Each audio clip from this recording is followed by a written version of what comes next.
Bienvenue dans la magie des énergies, ce lieu où les mots deviennent des ponts entre nos cœurs et où le silence est aussi précieux que la parole.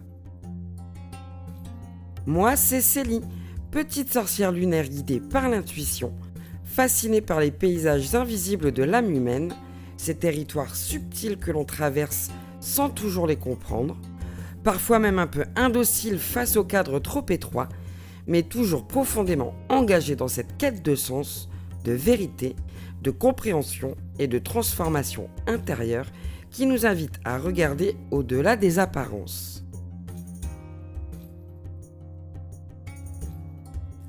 Aujourd'hui, j'ai envie de te parler d'un moment très particulier dans un chemin intérieur.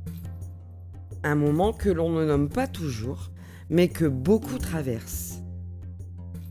Ce moment où tu as déjà compris beaucoup de choses sur toi, où tu as déjà mis des mots, fait des liens et même reconnu des schémas, mais où, malgré tout, certaines réactions continuent d'exister. Et ce moment-là peut être déstabilisant, parce qu'il vient casser une illusion, celle que comprendre suffirait. Alors, bienvenue à toi dans cet épisode, vivre avec ses blessures et en faire une force.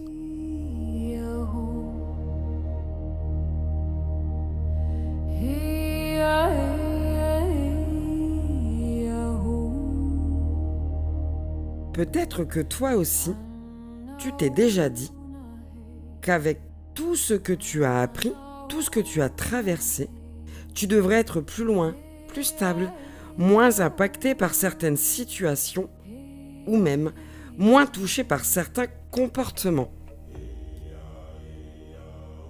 Et pourtant, il suffit parfois de très peu pour que quelque chose se réactive en toi, comme un écho ancien qui ne demande pas la permission pour revenir. Pas aussi fort qu'avant peut-être, ni aussi envahissant, mais tout de même présent. Et dans ces moments-là, ce qui fait le plus mal, ce n'est pas toujours l'émotion en elle-même, c'est le regard que tu poses sur toi.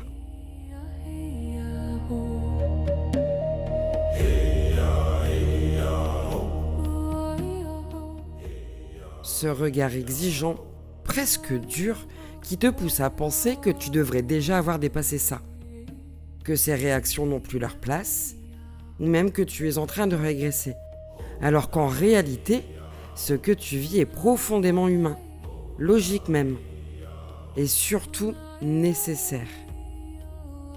Parce qu'une blessure, ce n'est pas un problème à éliminer, c'est une partie de ton histoire qui continue de s'exprimer à travers toi, parfois maladroitement, c'est vrai, parfois même intensément, mais toujours avec une forme de cohérence intérieure.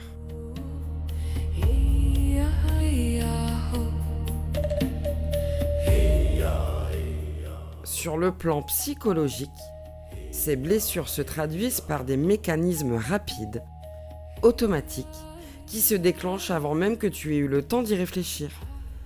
Parce qu'ils ont été construits dans un moment de ta vie où tu n'avais pas d'autre choix que de t'adapter comme tu pouvais.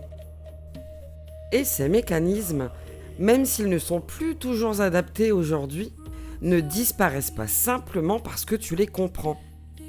Ils évoluent à mesure que tu changes ta manière d'y répondre.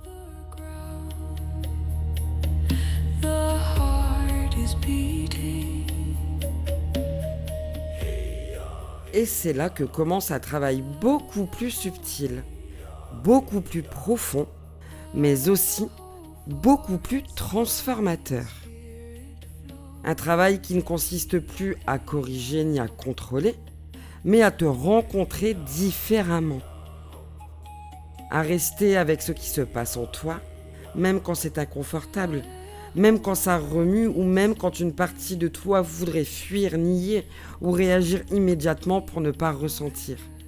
Parce qu'entre le moment où une émotion apparaît et le moment où tu agis, il y a un espace.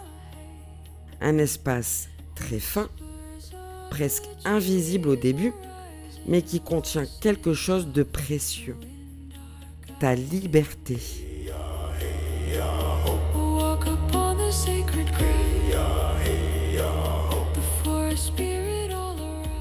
Et plus tu apprends à habiter cet espace, plus quelque chose change. Tu ne deviens pas insensible, ni totalement détaché au point de ne plus rien ressentir. Au contraire, tu ressens peut-être même davantage, mais tu n'es plus emporté de la même manière. Tu n'es plus entièrement confondu avec ce qui te traverse. Et c'est là que la blessure cesse d'être un piège pour devenir un point d'appui.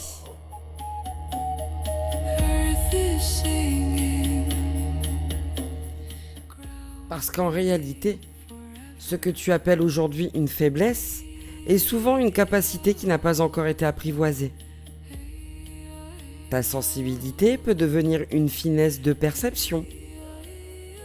Ton besoin de reconnaissance peut lui devenir une capacité à créer du lien sincère.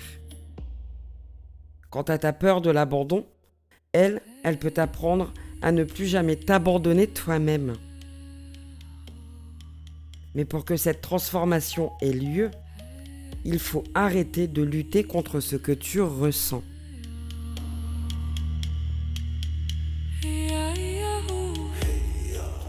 Et ça, c'est probablement l'un des passages les plus difficiles. Accepter de ressentir sans chercher immédiatement à réparer, à analyser, à contrôler, juste laisser exister sans te juger. Parce que tant que tu te bats contre toi-même, tu restes coincé dans le même mouvement. Mais à partir du moment où tu changes de posture, je vais te le dire sincèrement, tout devient possible.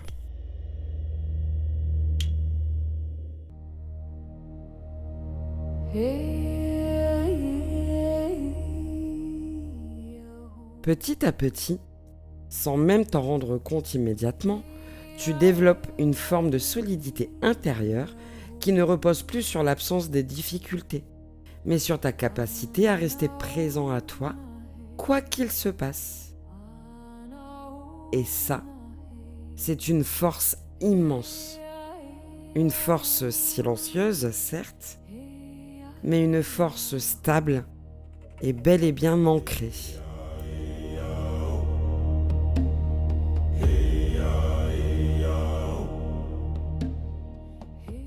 Tu continues à avancer, mais différemment, avec bien plus de lucidité, plus de nuances et même plus de respect pour ton propre rythme. Tu n'as plus besoin de prouver que tu as changé. Tu le ressens dans la manière dont tu te tiens face à toi-même.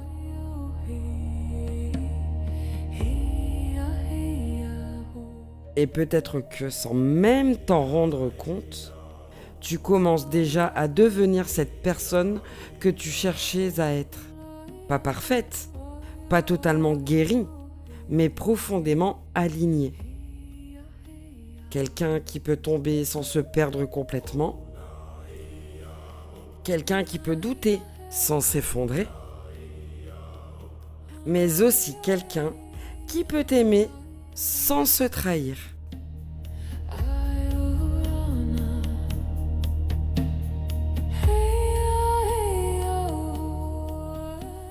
Alors si tu devais repartir avec une seule chose aujourd'hui, juste une, ce serait ceci. Tu n'as pas besoin d'effacer tes blessures pour devenir plus forte ou plus fort, ni d'attendre que tout soit réglé pour vivre pleinement, ni même besoin de devenir quelqu'un d'autre pour être en paix, mais tout simplement besoin d'apprendre à être avec toi, et vraiment toi.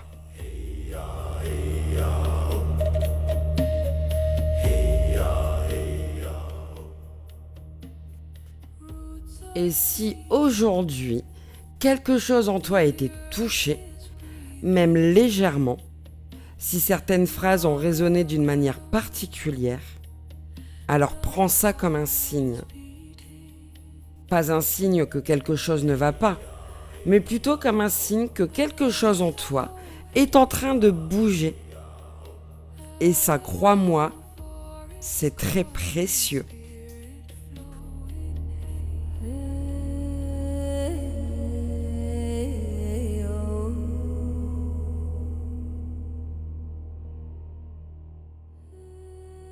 Merci d'avoir été là vraiment, d'avoir pris ce temps pour écouter jusqu'au bout, dans un monde où tout va vite, où tout s'enchaîne et on s'oublie parfois un peu.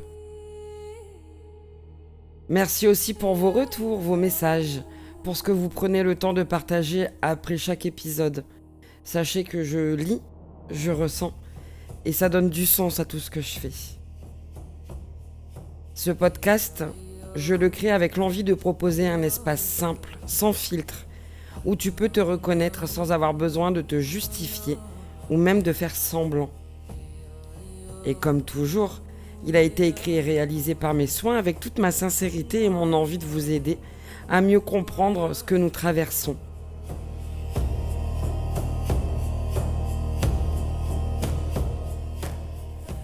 Si cet épisode a résonné pour toi, alors sache que tu es exactement au bon endroit. Et si éventuellement tu ressens l'élan de soutenir ce podcast, un like ou un retour, c'est aussi simple que ça peut vraiment faire la différence.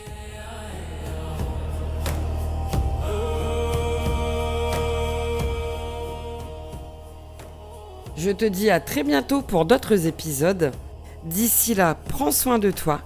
C'était Célie et tu viens d'écouter La magie des énergies.